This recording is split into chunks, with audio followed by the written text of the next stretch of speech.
When we talk about elections, it's easy to get lost in the numbers, but that's not the real story.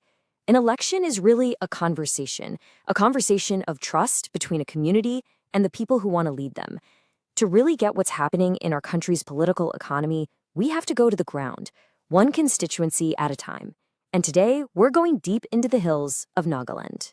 So, this is where our story begins, Assembly Constituency number 16, Pfutsero. It's a place of absolutely breathtaking beauty, actually the coldest inhabited town in all of Nagaland. But just beneath that surface beauty, there are deep, generational challenges. This is the story of its people, a really resilient people, and the choices they made. All right, before we get into any data, any charts, any of that, we have to understand the place itself. We have to feel the pulse of the soil. Who are the people of Pfutsero? What are their hopes, and what are the real everyday frictions they have to deal with? Well, life here is deeply connected to the land. It's an agrarian society, where families rely on their crops of rice and cardamom. And community life is woven together by the really strong bonds of the Chakasang and Pochuri tribes. Faith is also central. Over 97% of the population is Christian, which means the church is so much more than a place of worship. It is the absolute heart of the community. But there are some serious pressures here. There's high unemployment, and it's forcing the youth to pack up and leave for the cities. And because of the remote mountainous terrain, something as basic as getting your produce to market is a constant struggle. And these pressures, well, they're not just abstract ideas. They show up as very real everyday problems. When we talk about governance, this is what it really means. High intensity for electricity, that means businesses can't operate properly and kids can't study when it gets dark because the power is always going out. High intensity for roads, it means during monsoon season, a single landslide can cut a village off from the world for days. And high intensity for employment, that means a whole generation is starting to lose hope. A poorly equipped local health center means an emergency can turn into a tragedy, just like that. These aren't just issues on a list, this is the very fabric of daily life. Okay, so now that we have a feel for this lived reality, for the pulse of the people, let's see how all of that was translated into a political verdict. The numbers from the 2023 Assembly election, they tell a really powerful story. And wow, the results, they were a real shock to the old system. The Naga People's Front, the NPF, a party with such deep historical roots here, ended up a distant third with just about 16% of the vote. The real fight was an absolute nail-biter between the ruling NDPP and a very strong independent candidate who in the end actually won. What this shows us is a total disruption of the old, traditional ways of voting. Now just look at this number. Let it sink in for a second. Over 91% voter turnout. In a country where our national averages are so much lower, this is just extraordinary. It tells you one thing very clearly. The people of Pfutsero are not sitting on the sidelines of their own democracy. No, they are deeply engaged, deeply invested, and they came out in huge numbers to demand a change. And if you thought that was incredible, look at this. 104. That was the winning margin. Out of more than 19,000 votes that were cast, the difference between first and second place was just 104 votes. It just drives home the point that every single household, every single conversation, every single vote was absolutely critical. So this begs the question, right? How did the NPF, a legacy party in this region, find itself so far from the center of the fight? To understand this, we've got to dissect the anatomy of the outcome. And I want to be very clear here. This is an analysis of systems and structures, not of personalities. You see, this decline didn't just happen overnight. It was a long time coming. If you go back to 2003, the NPF was the dominant force, with more than half the vote share. The first big crack appeared in 2018. A key veteran leader left the party and then went on to win the seat for the rival NDPP. That created a huge hole in their organization. And then in 2023, the arrival of that strong independent candidate just shattered what was left of the old loyalties, creating a whole new political game. And when you put the two sides next to each other, the picture becomes crystal clear.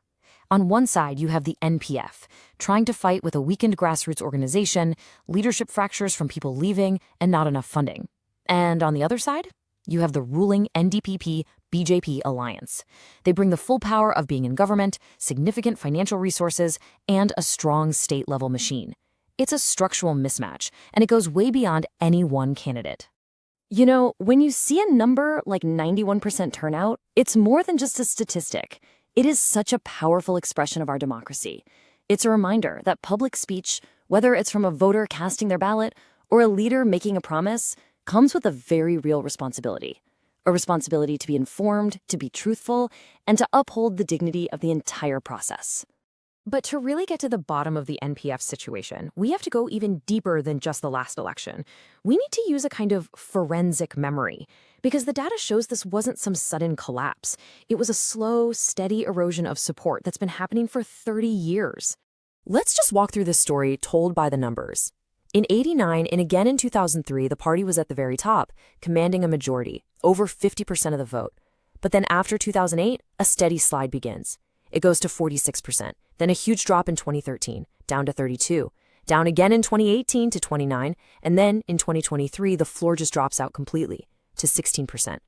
This isn't one bad election. This is a 3-decade trend, a long, slow disconnect from the very people they used to represent.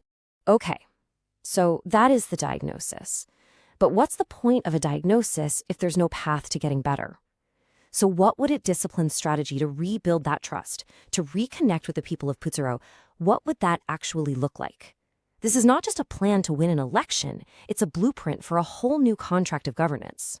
It would rest on 4 very distinct pillars. First, and this is the foundation, you have to fix the organization. That means rebuilding from the ground up, booth by booth, and showing people a truly united front. Second, you must change the narrative. The whole conversation has to stop being about distant national politics. It has to be relentlessly focused on those hyper-local problems we saw, the electricity, the roads, the jobs. Third, use resources intelligently. When your money is tight, you have to mobilize your most valuable asset, your people. That means empowering volunteers, using community networks, and using low-cost social media in a smart way. And the last pillar is execution. This needs a disciplined, 90-day plan where every single action is deliberate and measured. So how do you actually change the narrative? Well, you make it all about local empowerment. A slogan like this one, Pfutsero's power in NPF's hands, it reframes the entire election. Suddenly, it's not about party politics anymore. It's about solving real problems, getting the lights to stay on, making the roads safe, and making sure the health center actually works. It connects directly with people's real lives. And the execution can't be random. It has to be methodical. The first month is all about groundwork, and most importantly, listening. Going back to the villages, rebuilding that broken trust. The second month, that's for the campaign launch, releasing a manifesto that is a direct answer to all those grievances. And the final month is all about targeted persuasion and, critically, getting every single supporter to the polls on election day. Because as we saw in a race decided by 104 votes, you can leave nothing to chance. And here's the most crucial point. This entire strategy, it's designed to build a bridge that connects a specific campaign promise, like we will fix the local transformer, to a long-term governance contract. The election is just the start. Earning back trust is a continuous cycle of listening, acting, and then being held accountable. And this brings us to a vital principle. When a citizen shares their problems with you, their grievance, that is not just data for a campaign. It is a sacred trust. This information must be handled with the utmost care, always respecting each person's privacy and their consent. Its only purpose is for service, not for targeting. That is the foundation of a dignified relationship between people and their representatives. Which leaves us with one final, fundamental question. Not just for Pfutsero, but for constituencies all across our country. Can a political organization truly be reborn? Not as a machine designed only to win power, but as a genuine platform for public service, built on a foundation of trust that has been painstakingly rebuilt, one voter, one village at a time. If you want to become a people-centric leader and uplift your constituency, get in touch with blueprintstrategies.ai at mgr@blueprintstrategies.ai or call 080-420-41602. Purpose beyond politics.